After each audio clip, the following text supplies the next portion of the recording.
യുവതീ പ്രവേശന വിവാദ സമയത്ത് ശബരിമലയിൽ നവോത്ഥാനം എത്തിക്കാൻ വിമാനത്തിൽ പറന്ന വ്യക്തിയാണ് എൻ വാസു. അന്ന് Thiruvithamkoor Devaswom board president A Padmakumar ആയിരുന്നു. എന്നാൽ പത്മകുമാറിന് മുകളിൽ അധികാരം വാസുവിനുണ്ടായിരുന്നു. CPMന്റെ മുൻ പഞ്ചായത്ത് പ്രസിഡന്റായിരുന്നു വാസു. പിന്നീട് ജുഡീഷ്യൽ ഓഫീസറായി. ഈ പദവിയുടെ കരുത്തിലാണ് ശബരിമലയിൽ ആദ്യം കമ്മീഷണറായത്. പിണറായി സർക്കാർ അധികാരത്തിലെത്തിയപ്പോൾ വീണ്ടും അതേ പദവിയിലെത്തി. യുവതീ പ്രവേശനത്തിൽ സർക്കാരിന്റെ നിലപാട് ഹൈക്കോടതിയിൽ എത്തിക്കാൻ മുന്നിൽ നിന്നു. അന്ന് പ്രസിഡന്റായിരുന്ന പത്മകുമാർ പോലും പലതും അറിഞ്ഞത് പത്രങ്ങളിലൂടെയായിരുന്നു. അങ്ങനെ ശബരിമല വിവാദകാലത്ത് സ്റ്റാറായ വാസു പത്മകുമാറിന് ശേഷം ദേവസ്വം പ്രസിഡന്റായി.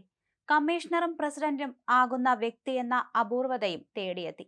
പെട്ടെന്ന് കോവിഡ് എത്തി. അതുകൊണ്ട് വാസു പ്രസിഡന്റായ സമയത്ത് കാര്യമായ ഒന്നും ശബരിമലയിൽ നടന്നിരുന്നില്ല എന്നതാണ് വസ്തുത. പിന്നീട് വാസുവിന് കോവിഡ് ബാധിച്ചു. അതീവ ഗുരുതരാവസ്ഥയിലായി.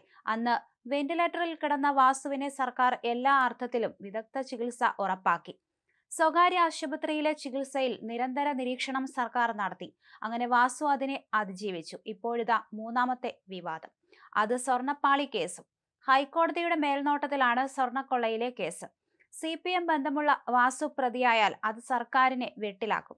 അതുകൊണ്ട് തന്നെ അട്ടിമറി ശ്രമങ്ങൾ അണിയറയിൽ സജീവമാണ്. രേഖകളിൽ കൃത്രിമം കാണിച്ച് ശബരിമല സ്വർണ്ണക്കൊള്ളയ്ക്ക് കൂട്ടുനിന്ന മുൻ എക്സിക്യൂട്ടീവ് ഓഫീസറും മൂന്നാം പ്രതിയുമായ സുധീഷ് കുമാറിൽ നിന്ന് പ്രത്യേക അന്വേഷണ സംഘത്തിന് ലഭിച്ചത് ദേവസ്വം ഉന്നതരുടെ പങ്ക് വ്യക്തമാക്കുന്ന വിവരങ്ങളാണ്.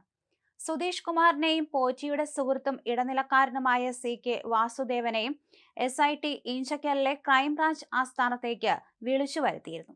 വെള്ളിയാഴ്ച പകലും രാത്രിയിലുമായി നടന്ന ചോദ്യം ചെയ്യലിനൊടുവിൽ ഇന്നലെ രാവിലെയായിരുന്നു സുധീഷ് കുമാറിന്റെ അറസ്റ്റ് രേഖപ്പെടുത്തിയത്. ഇദ്ദേഹത്തെ പത്തനംതിട്ട ജുഡീഷ്യൽ 1ാം ക്ലാസ് മജിസ്ട്രേറ്റ് കോടതി 14 ദിവസത്തേക്ക് റിമാൻഡ് ചെയ്തു. ഇടനിലക്കാരൻ വാസുദേവനെ വിട്ടയച്ചു.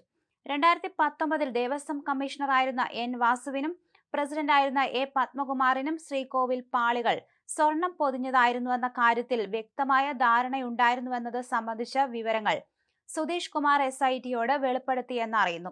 നേരത്തെ രണ്ടാം പ്രതിയും അഡ്മിനിസ്ട്രേറ്റീവ് ഓഫീസറുമായ മുരാരി ബാബുവും ഇതേ സൂചന നൽകിയിരുന്നു. തനിക്ക് മാത്രമായി സ്വർണ്ണപ്പാളികളെ ചെമ്പെന്ന് തിരുത്താനാകില്ലെന്നും തന്റെ മുകളിലുള്ള 5 പേരറിയാതെ ഇതൊന്നും നടക്കില്ലെന്നായിരുന്നു മുരാരി ബാബു SITയോട് പറഞ്ഞത്. കുടുക്കിൽ നിന്ന് രക്ഷപ്പെടുത്താനുള്ള ഉദ്യോഗസ്ഥ തന്ത്രമാണെന്ന വാദം വാസു അടക്കം ഉയർത്തും. വാസു പ്രസിഡന്റ് ആയിരുന്നപ്പോൾ സുധീഷ് PA ആയിരുന്നുവെന്നതും ഈ അന്വേഷണത്തെ സ്വാധീനിക്കും. സ്വർണ്ണക്കൊള്ള നടന്ന 2019 എക്സിക്യൂട്ടീവ് ഓഫീസറായിരുന്നു സുധീഷ് കുമാർ. മുരാരി ബാബു ആയിരുന്നു അഡ്മിനിസ്ട്രേറ്റീവ് ഓഫീസർ. ദേവസ്വം മാനുവൽ പ്രകാരം എന്തു തീരുമാനങ്ങൾക്കും ഫയൽ തുറക്കേണ്ടത് അഡ്മിനിസ്ട്രേറ്റീവ് ഓഫീസറാണ്. ഇദ്ദേഹം അഭിപ്രായം രേഖപ്പെടുത്തി മുകളിലേക്ക് അയക്കുന്ന ഫയലിൽ മാറ്റം വരുത്താനും അഭിപ്രായം രേഖപ്പെടുത്താനുമുള്ള അവകാശം എക്സിക്യൂട്ടീവ് ഓഫീസർക്കുണ്ട്. രേഖകൾ പ്രകാരം കൊള്ളയ്ക്ക് ആദ്യം വഴി തുറന്നത് അഡ്മിനിസ്ട്രേറ്റീവ് ഓഫീസറായിരുന്ന മുരാരി ബാബുവാണ്. ഈ ഫയൽ തിരുത്താതെ കൊള്ളയ്ക്ക് വഴി സുഗമമാക്കുകയായിരുന്നു എക്സിക്യൂട്ടീവ് ഓഫീസർ സുധീഷ് കുമാർ.